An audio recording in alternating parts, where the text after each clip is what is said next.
नमस्कार, news one India देख रहे हैं आप और आपके साथ मैं हूं अंशिका पाठक। बुलेटिन की शुरुआत करेंगे बड़ी खबर के साथ। निषाद पार्टी ने जारी की 6 प्रत्याशियों की सूची। हांडिया से प्रशांत सिंह राहुल को निषाद से टिकट मिला है। सैदपुर से सुभाष पासी को टिकट मिला है और महिंदावल से अनिल कुमार त्रिपाठी उम्मीदवार बने हैं। सुल्तानपुर सदर से राज प्रसाद उपाध्याय उम्मीदवार बने हैं। अपना दल एस ने भी कौशांबी से प्रत्याशी घोषित किया। कौशांबी की चायल सीट से नागेंद्र प्रताप सिंह को टिकट दिया गया है। तो वहीं कल सीएम योगी प्रेस कॉन्फ्रेंस करेंगे। सुबह 11 बजे सीएम योगी की प्रेस कॉन्फ्रेंस होगी। यूपी चुनाव को लेकर प्रेस कॉन्फ्रेंस करेंगे मुख्यमंत्री योगी आदित्यनाथ। तो उत्तर प्रदेश में चुनाव है और उसी के मद्देनजर प्रेस कॉन्फ्रेंस करेंगे सीएम योगी। 11 बजे का वक्त बताया जा रहा है जब वो प्रेस कॉन्फ्रेंस करेंगे।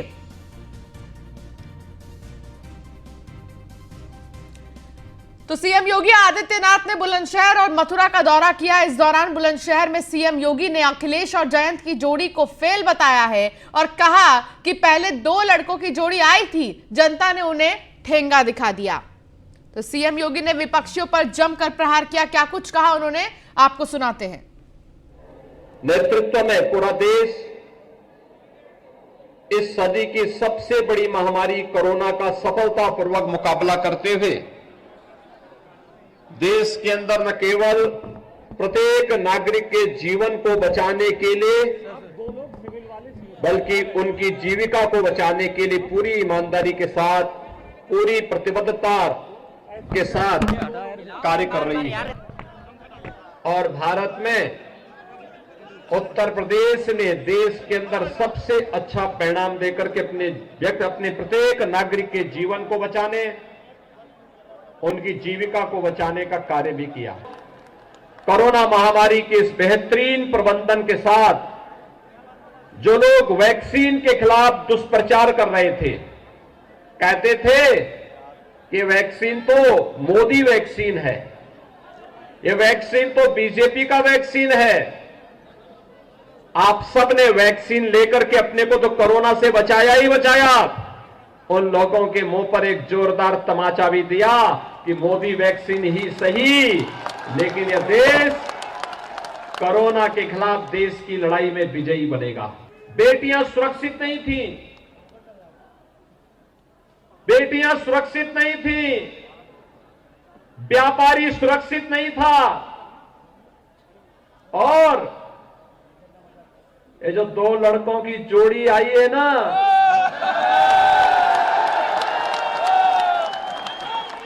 ये 2 लड़कों की जोड़ी 2017 में भी बनी थी, 2014 में भी बनी थी।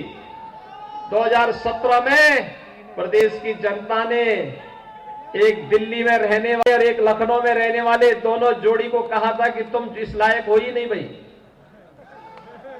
याद करिए, मैं आपको याद दिलाने के लिए आया हूं।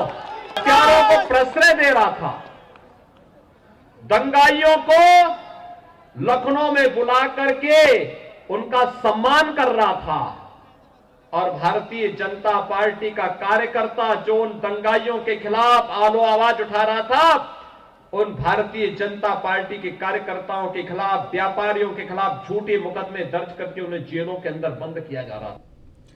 केंद्रीय गृह मंत्री अमित शाह यूपी दौरे पर हैं और लगातार प्रचार प्रसार कर रहे हैं। बदायूं में अमित शाह ने मतदाताओं को संबोधित किया और घर घर जाकर वोट की अपील भी की। इस दौरान अमित शाह अखिलेश यादव पर भी जमकर बरसे। क्या कुछ कहा अमित शाह ने, आपको सुनाते हैं।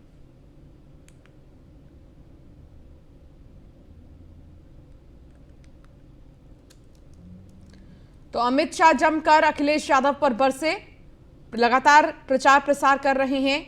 चुनाव को लेकर मिशन उत्तर प्रदेश पर है। अमित शाह बदायूं पहुंचे।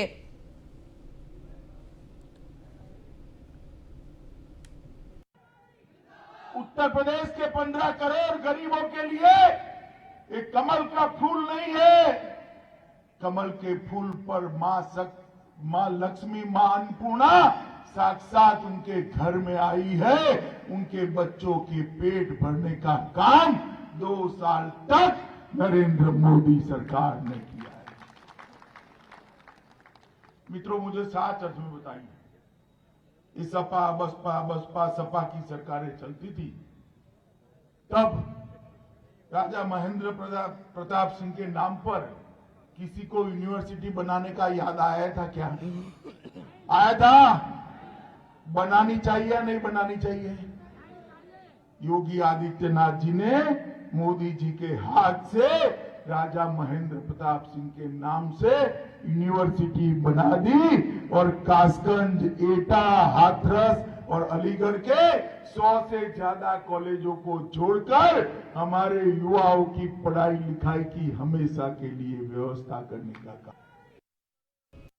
किसानों को हर साल 6,000 रुपया भेजने का काम किया है और मोदी जी ने अब तक 32,500 करोड़ रुपया भेजने का काम कर दिया है।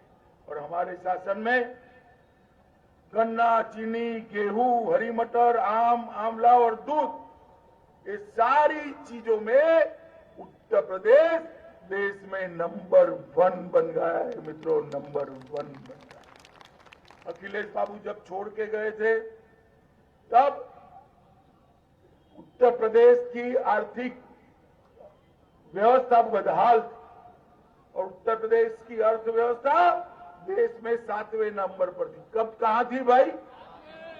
अरे यार जोर से बोलो ना, कहां थी? 7वें नंबर।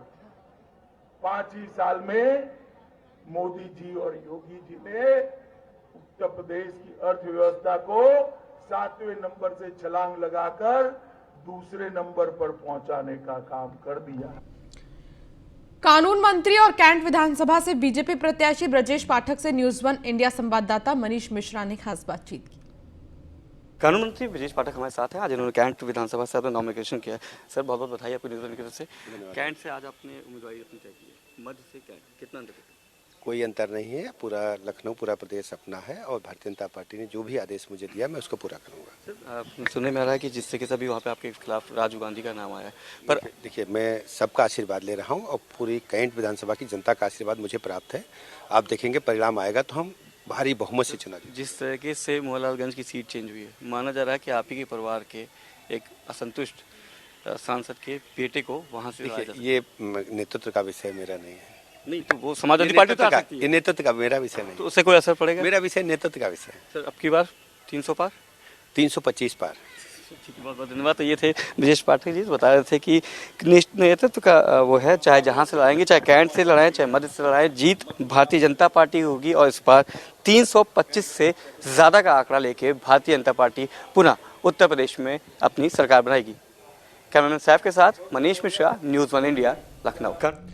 कुशीनगर से सपा प्रत्याशी बनने के बाद स्वामी प्रसाद मौर्य का विरोध होना शुरू हो चुका है। सपा कार्यकर्ताओं ने स्वामी का पुतला जलाकर विरोध प्रदर्शन किया। फाजिल नगर विधानसभा के अल्पसंख्यकों ने विरोध प्रदर्शन जताया है।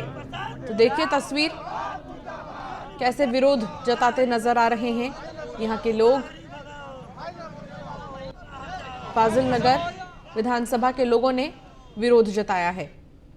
रायबरेली से बीजेपी प्रत्याशी आदित्य सिंह ने नामांकन करने के बाद कांग्रेस पर जमकर निशाना साधा। आदित्य सिंह ने प्रियंका गांधी पर उत्पीड़न का आरोप लगाते हुए कहा कि लड़की हूं, लड़ सकती हूं। मेरे पति पर दबाव बनाया कि वो मेरे खिलाफ बोले तब उनको टिकट देंगे। उन्होंने कहा कि प्रियंका दोहरी राजनीति करती हैं। क्या मेरी जनता ये सब देख नहीं रही है? प्रचंड बहुमत से जीतूंगी चुनाव। मेरा हमेशा एक ही सबसे सर्वश्रेष्ठ मुद्दा रहता है, वो है विकास का और सुरक्षा का। मुझे अपने क्षेत्र को सुरक्षित रखना है। मेरी विधानसभा में आदरणीय मेरे स्वर्गीय पिताजी ने ऐसी व्यवस्था बनाई है कि हमारे यहाँ कभी वसूली नहीं हुई, कभी गुंडा टैक्स नहीं लिया गया, कभी गरीबों के ज़मीन नहीं हड़पी गई, कभी चकबंदी के नाम पे गरीबों की अच्छी अच्छी ज़मीनें नहीं हड़पी गई, व्यापारियों को परेशान नहीं किया गया, डॉक्टरों को, टीचरों को। कहीं भी आप देख लें मेरे शहर में अन्य जिलों से लोग आके बसे हुए हैं क्योंकि उनको यहाँ ज़्यादा अच्छी सुरक्षा संरक्षक व्यवस्था मिलती है। और इसी चीज़ को बनाए रखना, इसी चीज़ को कायम रखना मेरा लक्ष्य है। भगवान की कृपा से मुझे हर धर्म, हर जात का वोट मिलता है, जैसे मेरे आदरणीय।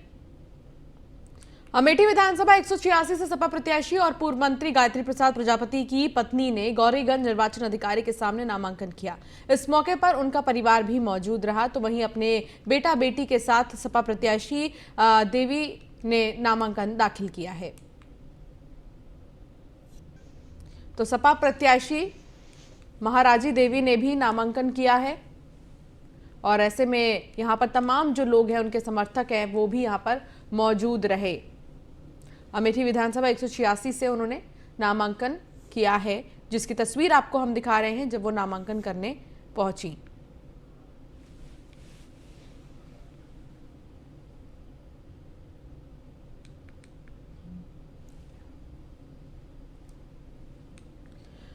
तो अमेठी विधानसभा 186 से नामांकन किया है प्रत्याशी ने।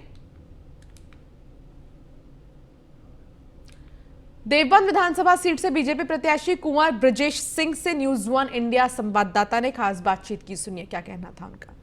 इस बार देवबंद विधानसभा का खास चुनाव होने वाला है। यहाँ देवबंद में दारुल उलूम मदरसा है, जिसका कनेक्शन, आतंकी कनेक्शन कई बार सामने आया है। और ब्रजेश यहाँ से कई बार लोगों के बीच में गए हैं और अनेक विकास कार्यों का इन्होंने दावा किया है। इस बार भी चुनाव मैदान में है भाजपा से। पिछली बार 30,000 मतों से विजय हुए थे। और ब्रजेश जी, पहला प्रश्न आपसे ये है कि किस प्रकार की चुनौतियां हैं और क्या क्या आपके चुनावी सफर में क्या क्या कुछ हो रहा है। पिछले 5 वर्षों में उत्तर प्रदेश के यशस्वी मुख्यमंत्री योगी आदित्यनाथ जी के कार्यकाल में जो उनकी उपलब्धियां हैं, उनके किए गए कार्यों के आधार पर भारतीय जनता पार्टी को दोबारा सरकार बनाने में और इस देवबंद सीट से भारतीय जनता पार्टी को जीतने में किसी प्रकार की चुनौती मुझे नहीं लगती। इस प्रदेश के अंदर कुछ तुच्छ मानसिकता के लोग हैं, कुछ संकीर्णवादी सोच के दल हैं, जो केवल लोगों को धर्म और जाति के नाम पर बांटकर अपनी राजनीति चमकाना चाहते हैं। मैं यहाँ 3 घंटे लेट इस गांव में पहुंचा हूं, जहां पर आप मेरे से साक्षात्कार कर रहे हैं। यहाँ पर लोगों का जोश और लोगों की उपस्थिति देखकर आपने ये एहसास कर लिया होगा कि इस गांव की जनता क्या चाहती है, मेरे क्षेत्र की जनता क्या चाहती है। और जहां तक हम बात करें कि चुनौतियों की बात है, कोई चुनौती नहीं है। और जिस दारुल उलूम की आपने चर्चा की, अभी 4 जनवरी को माननीय मुख्यमंत्री जी देवबंद की धराधाम पर पधारे थे और वहां पर वो ETS सेंटर का शिलान्यास किया था। जो तालिबानी सोच है, जब तालिबान ने अफगानिस्तान पर कब्जा किया था, तो माननीय मुख्यमंत्री जी ने ये सोच करके कि देवबंद के जो दारुल उलूम है वो तालिबानी सोच का जनक है, इसी नाते उन्होंने उत्तर प्रदेश के अंदर सबसे पहला ETS सेंटर देवबंद के अंदर शिलान्यास किया था। और उन्होंने स्पष्ट इस दिन वो आए थे, बोल करके गए हैं, यदि मेरे राष्ट्र की सुरक्षा के साथ किसी भी प्रकार का कोई खिलवाड़ करने का प्रयास करेगा तो मेरे ETS कमांडो ट्रेनिंग सेंटर के कमांडो सीधे उसको ठोकने का काम करेंगे। इस बार कितना अंतर रहेगा आपकी जीत में? मैंने बता दिया, आपने अभी सुना है, मेरा अंतर 30,000 का था और मैं 50,000 से ज्यादा वोटों से चुनाव जीता। न्यूज 1 इंडिया के लिए नरेश गोयल, चंदपुर, देवबंद विधानसभा। सहारनपुर से सपा प्रत्याशी कार्तिकेय राणा से भी न्यूज 1 इंडिया ने खास बातचीत की। सुनिए उनका क्या कहना था। सपा के जो यहाँ पर प्रत्याशी है कार्तिकेय राणा जी, वो मेरे साथ में मौजूद हैं। बात करेंगे कि क्या किस तरह का माहौल है, किस तरह वोट मांग रहे हैं, लोगों के बीच जा रहे हैं, क्या कहना चाहेंगे। देखिए, वोट मांगने की प्रक्रिया तो ये होती है, 5 साल आप विपक्ष में रह के काम करें। हमने 5 साल रह के विपक्ष में लगातार काम किया है और समाजवादी पार्टी ने जो पिछले उनका जो पहला कार्यकाल था 12 से 17 वाला, उसमें जो योजनाएं थी और जो विकास कार्य करे, उन सभी को लेकर हम लोग फील्ड में उतरे हैं और निश्चित रूप से समाजवादी पार्टी 2022 में समाजवादी पार्टी सरकार बनेगी। किस किस तरह के मुद्दे रहेंगे, क्योंकि आपने जब नामांकन किया था तो किसानों के मुद्दे भी आपने वहाँ पर उठाए थे, किसानों के मुद्दे पर बात होगी, तो इसके अलावा और क्या क्या रहेगा?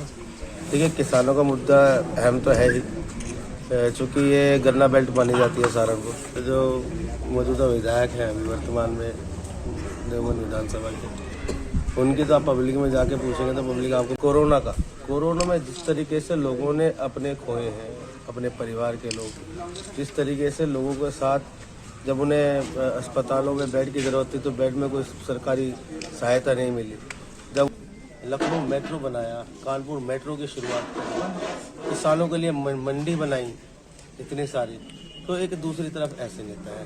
तो मैं बस यही कहना चाहता हूँ, जनता के हाथ में, जनता इस बार अपना फैसला, मुझे पूरा भरोसा है समाजवादी पार्टी को जिताएगी। अपने सहयोगी नरेश गोयल के साथ विनीत शर्मा, न्यूज 1 इंडिया, सहारनपुर। सहारनपुर के देवबंद विधानसभा सीट से इस बार बसपा प्रत्याशी राजेंद्र सिंह ताल ठोक रहे हैं। राजेंद्र सिंह देवबंद तहसील के गांव मिरकपुर के रहने वाले हैं, जो कि गुर्जर बाहुल्य होने के साथ साथ नशा मुक्त गांव है। राजेंद्र सिंह से न्यूज़ 1 इंडिया ने खास बातचीत की।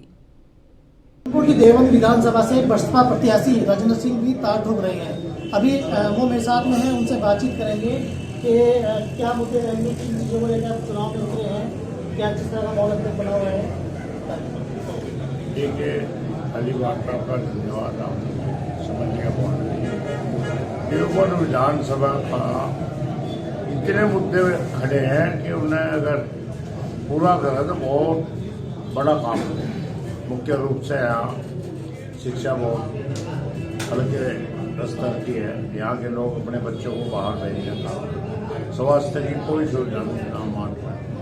राजेंद्र जी, आपके सामने जो है विधायक हैं, जो भी यहाँ पे मौजूदा विधायक जो थे वो भी आपके सामने हैं, पूर्व मंत्री के बेटे भी आपके सामने हैं, तो क्या मानते हैं अपनी जीत को लेकर, क्या कहना चाहिए?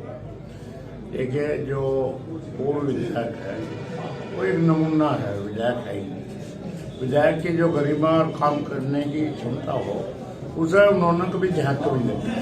ऐसे 100 गाँव होंगे जिनमें विधायक की शकल नहीं लोगों ने देखी। पहला चुनाव जो था, भारतीय जनता पार्टी ने पूरे प्रदेश और देश में ऐसा माहौल पैदा करा था कि जो हिंदू जातियाँ थी सभी उन्होंने मतदान करते थे, सोचते कि भाई एक बार इन्हें भी देखना है।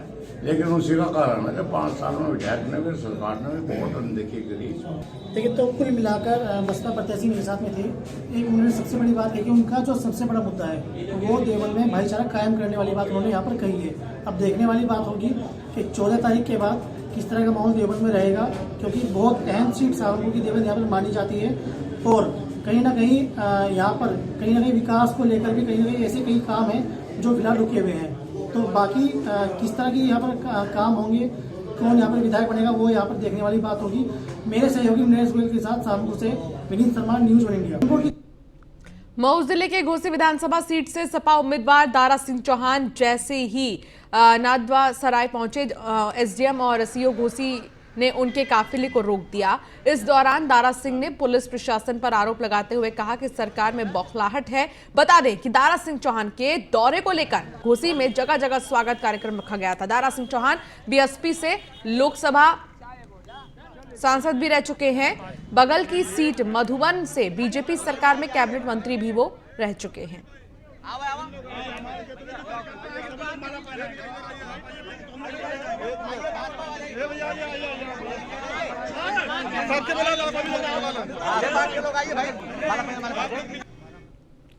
झांसी पहुंचे deputy CM Dinesh Sharma, BJP के पक्ष में जनसंपर्क किया है। इस दौरान डिप्टी सीएम दिनेश शर्मा ने बबीना गरौठा में जनसंवाद किया। इसके साथ ही घर घर जाकर बीजेपी को वोट देने की अपील की है। इस दौरान उन्होंने सरकार की उपलब्धियों को गिनाते हुए गरीब, असहाय, मजदूरों और बेरोजगारों, किसानों की हितैषी पार्टी बताया है और जनता से 20 फरवरी को मतदान करने के साथ बीजेपी को जिताने की मांग की है।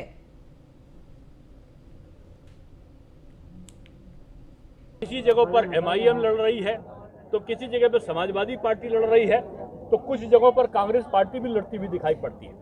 बीजेपी पूरे 403 सीटों पर लड़ रही है। इसलिए मैं कह सकता हूं कि बीजेपी का मुकाबला किसी से नहीं है। सपा का मुकाबला बसपा से और बसपा का मुकाबला कांग्रेस से है और कांग्रेस का मुकाबला एमआईएम से है। बीजेपी का मुकाबला किसी से नहीं है।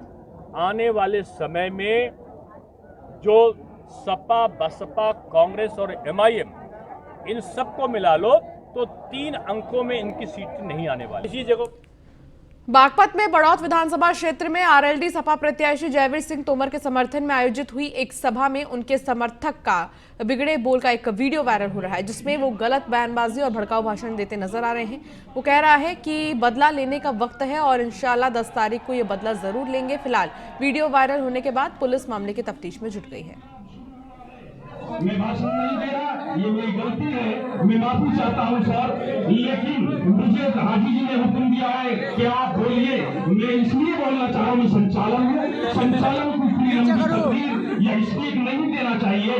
नया फूल खिलते हैं, नया घास उगते हैं, मगर यहाँ की सरजमीं से आसमान भी झुक करके दिखते हैं। मगर यहाँ की जमीन से करके मिलते हैं। दोस्तों, ये पूरे हिंदुस्तान की जमीन का सबसे बेहतरीन टुकड़ा है ये वोट।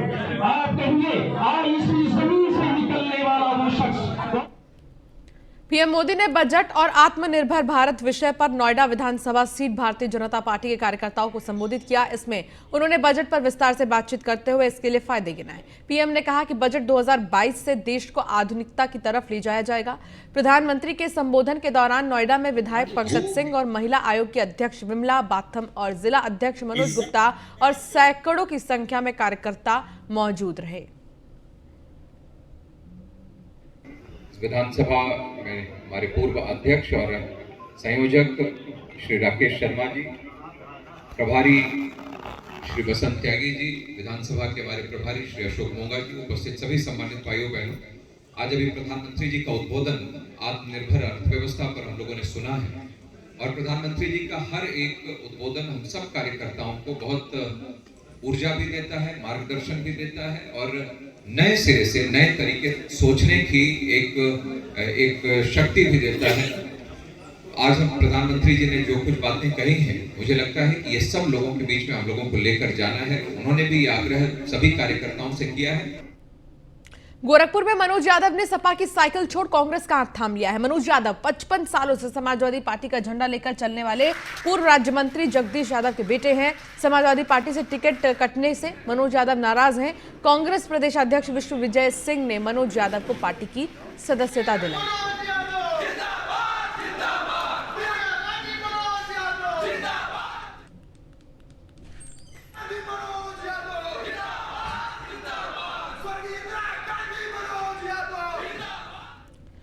चंदौली में युवक का तमंचा लहराने का वीडियो सोशल मीडिया पर वायरल हो रहा है। वायरल हो रहे वीडियो के बाद ही पुलिस हरकत में आ गई है।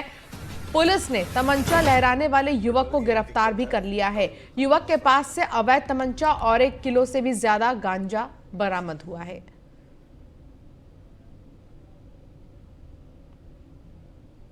तो वही पुलिस को बड़ी कामयाबी हाथ लगी है, जहां सैयद राजा पुलिस सर्विलांस और एसओजी टीम ने अवैध विदेशी शराब की जखीरा पकड़ा है। 949 पेटी अवैध शराब हरियाणा से ट्रेलर से ले जाई जा रही थी। दो तस्करों को भी इसमें गिरफ्तार किया गया है। पुलिस इस पूरे मामले की जांच में जुट गई है। जनपद कानपुर देहात पुलिस द्वारा की गई है।